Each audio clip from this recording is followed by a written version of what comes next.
Hello guys, তোমাদের সকলকে প্রথমেই জানাই হ্যাপি নিউ ইয়ার। আজকে আমি সকাল সকাল বেরিয়ে পড়েছি, এখন মায়েদের বাড়ি যাব। আজ আমার মায়েদের বাড়ির নারায়ণ পুজো, তো গিয়ে কি করছি না করছি, ঠাকুরের সিংহাসন গুছাবো, সবটাই তোমাদের সাথে শেয়ার করব। তো বেশি বকবক করছি না, চলো যাওয়া যাক। তো ফাইনালি আমি মায়েদের বাড়ি এসে গেছি, আর এসে দেখছি মা এখন রান্না করছে, কারণ ওই ঘরেতেই আমাদের নারায়ণ ঠাকুর আসবে। তো তাই তাড়াতাড়ি মা রান্না করে নিচ্ছে, কারণ নারায়ণ ঠাকুর যে কদিন আমাদের বাড়িতে থাকে ওই কদিন হচ্ছে রান্না ওই ঘরে করা হয় না। তো এখন আমি আমাদের সিংহাসনটাকে একটু ফুল দিয়ে সাজিয়ে দেবো। এই যে আমাদের সিংহাসনটা, আর এখানে ফুল রয়েছে, এই যে এখানে ঝুড়ো ফুল, আর এখানে এই যে ফুলের গাঁদা ফুলের মালা আছে, এখানে অনেক ফল টল সন্দেশ আর সব আছে।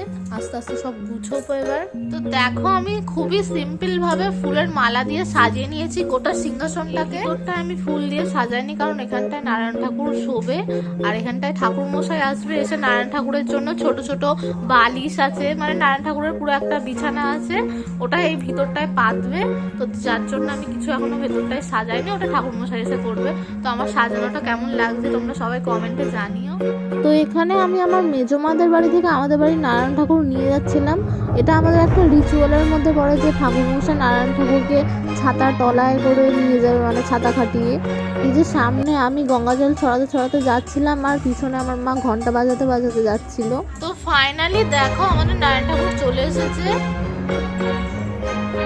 আর এখন আমাদের এখানে ফল টল সব সাজিয়ে রাখা হয়েছে।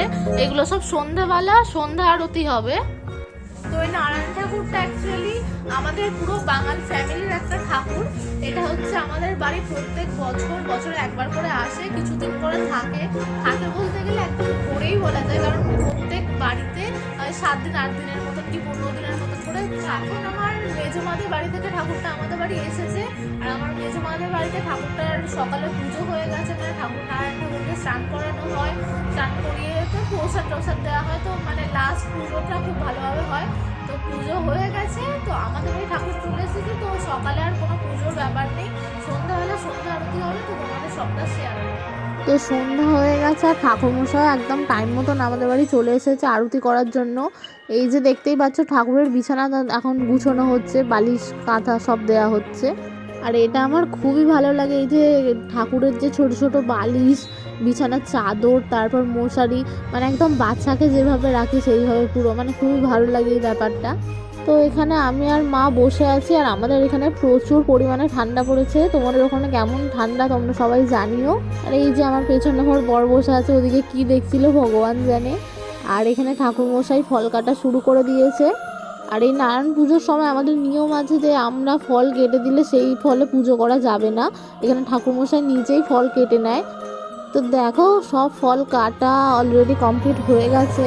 আর এখানে একটা ভালো বিষয় যে আমাদের ঠাকুর হচ্ছে পান খায়, এখানে প্রত্যেক দিন সকালে আর রাতে করে ঠাকুরকে পান দিতে হয়। তো সব ফল কাটা হয়ে গেছে, আর ওদিকে ঠাকুরের বিছানা করাও কমপ্লিট হয়ে গেছে। এবার আরতি করা হচ্ছে, আরতি করার পর ঠাকুরকে ঘুম পাড়ানো হবে। তো বছরের শুরুটা তো আমি নারায়ণ ঠাকুরকে দিয়ে করলাম, তোমরাও কোথায় কে কে গেছিলে সেটাও আমাকে কমেন্টে জানিও। তো আরতি করা কমপ্লিট হয়ে গিয়ে এই যে ঠাকুরকে মশাইয়ের মধ্যে ঢুকিয়ে ঘুম পাড়িয়ে দিয়েছে। এই টাইমের ভিডিওটা নিইনি, কারণ এই টাইমটা আমাদেরকে দেখতে নেই, তাই আমি ছিলাম না। তো এই যে প্রসাদ দিয়ে দিয়েছে। তো আজকের ভিডিওটা এতটাই, ভালো লাগলে লাইক কমেন্ট শেয়ার করে দিও। সবাই ভালো থেকো, সুস্থ থেকো, আসছি নতুন কোনো ভিডিও নিয়ে।